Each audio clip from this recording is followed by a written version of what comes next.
Don't let anybody tell you that you can't do it, that you can't reach your dreams. Love what you do.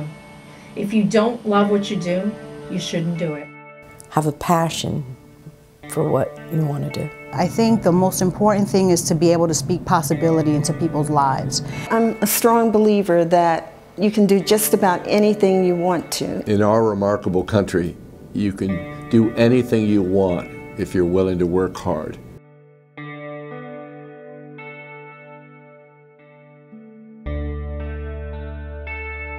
I started back in 1984, believe it or not, as a teller. In 2005, when I was nominated as the president and the CEO, I remember walking into a boardroom and I was the only female in the room. I am the first female president here at North Jersey Federal Credit Union, and I am the first Latina president and CEO in the state of New Jersey in my industry. I've been with the Chamber for 22 years, and my responsibility really is to be kind of the eyes, ears, and the voice of the business community. This Chamber has continued to grow. When I came on board 22 years ago, we had approximately 50 to 75 members of this Chamber. Today we stand strong at almost 700 members. Etched in Stone will be 15 years old this year. In the beginning, I did everything from running the machinery to putting things together to fixing the machinery. Being a woman in construction can be difficult, and part of the reason why I was interested in starting a chapter of Professional Women in Construction was to help women-own businesses. I was drawn to criminal justice from a very, very early age because I grew up in Newark, and as wonderful as my community was, it was also ravaged by crime. So that sense of responsibility for other people came very early on. I am humbled and privileged to be the first Latina county prosecutor in the state of New Jersey, the first woman prosecutor in Passaic County, and the first lead prosecutor of Dominican ancestry in the United States. I was interested in politics in general. I wanted to be able to educate people without being partisan. And the League of Women Voters gave me that opportunity. So I started really becoming active with the League locally. I became the local president and then was invited to be on the board of the state. And here I am now as president. I'm the first African American president of the League of Women Voters of the state of New Jersey. My family's involvement with the Girl Scouts goes back to the days of Julia Gordon Lowe. Mrs. Frederick Frelinghuysen was a prominent woman in her time, and she devoted herself to make sure that young women had opportunities through Girl Scouting, opportunities that were denied in some ways to her.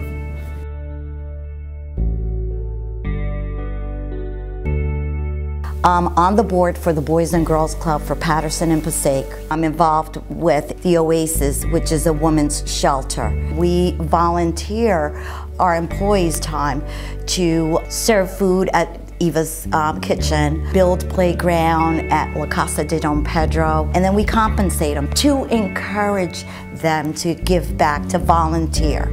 I grew up learning to give back. We, as a family, were always involved in giving back to the community, and we did it because we cared and we really enjoyed it. I'm a board member of Karen Ann Quinlan Hospice. I'm also a board member of Newton Medical Center. I did 15 years on the Wyckoff Volunteer Ambulance Corps. That was one of the most fulfilling things I think I've ever done. I belong to the Hackensack Chamber. I belong to the New Jersey Association of Women Business Owners. I belong to Professional Women in Construction, and about 5 years ago we founded the New Jersey chapter of Professional Women in Construction. I had the privilege of pledging a sorority when I was in college. Its dedicated mission is to be able to talk about things like self-esteem and talk about possibilities for women and not letting gender dictate to them or limit them in any way. And so I'm very involved in Pi Xi Omega, which is a chapter of my sorority here. Also, as a past president of the Hispanic Bar Association, anything that has to do with developing young people.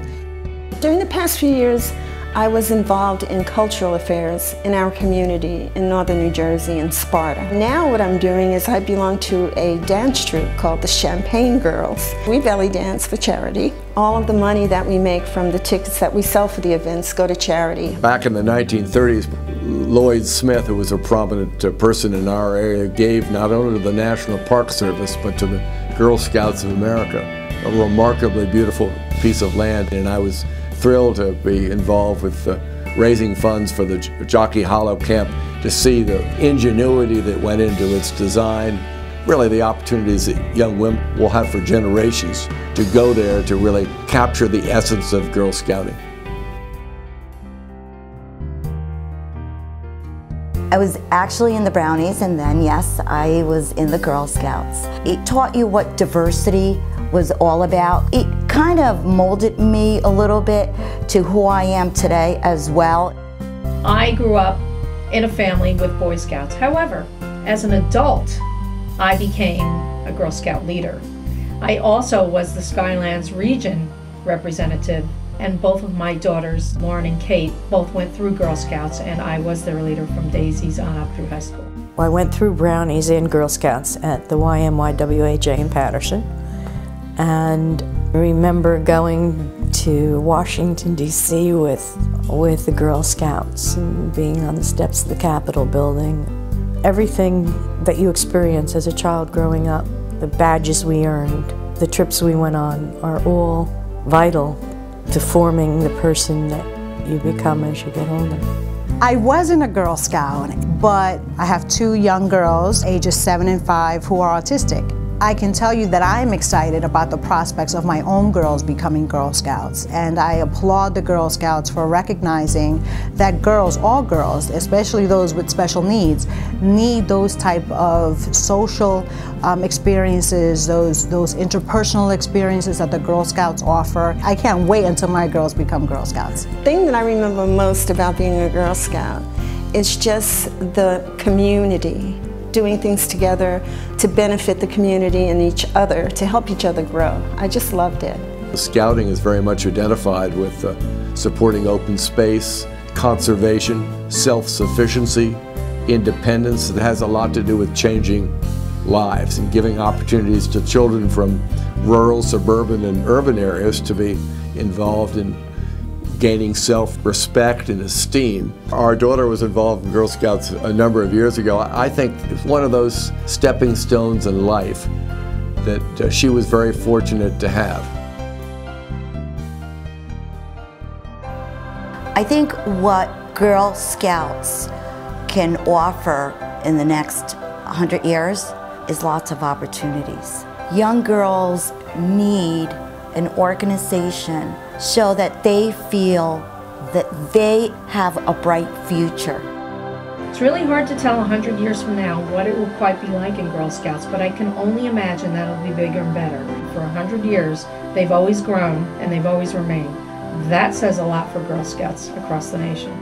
I would hope that they would be able to bring strong leadership to girls, that they would be able to move up into positions that are mostly dominated by men. More service, more commitment, more dream making, more trailblazing for them. That's certainly something that I think the Girl Scouts are going to continue to do because they've already done it. I imagine that it will probably bring its core values, and that will always be there. The sky's the limit, and the Girl Scouts are innovative, so I know that they're going to be coming up with a lot of new things for girls to become involved with. My ancestor would be enormously proud that after 100 years, there are more young women and girls involved in scouting in this part of New Jersey than I think many other parts of the United States. We're going to have a woman president. That's going to happen. And I wouldn't be surprised whether that president would have a Girl Scout background. Future generations of leaders are coming out of the ranks of Girl Scouts.